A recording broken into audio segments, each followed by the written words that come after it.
Бруксизм – это напряжение и спазмы жевательной мускулатуры, сопровождающиеся движением челюстей и скрежетанием зубов. Чаще происходит в ночное время.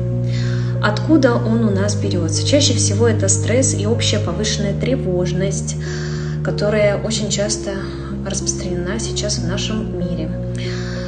Поэтому кому можно обратиться, чтобы справиться с бруксизмом?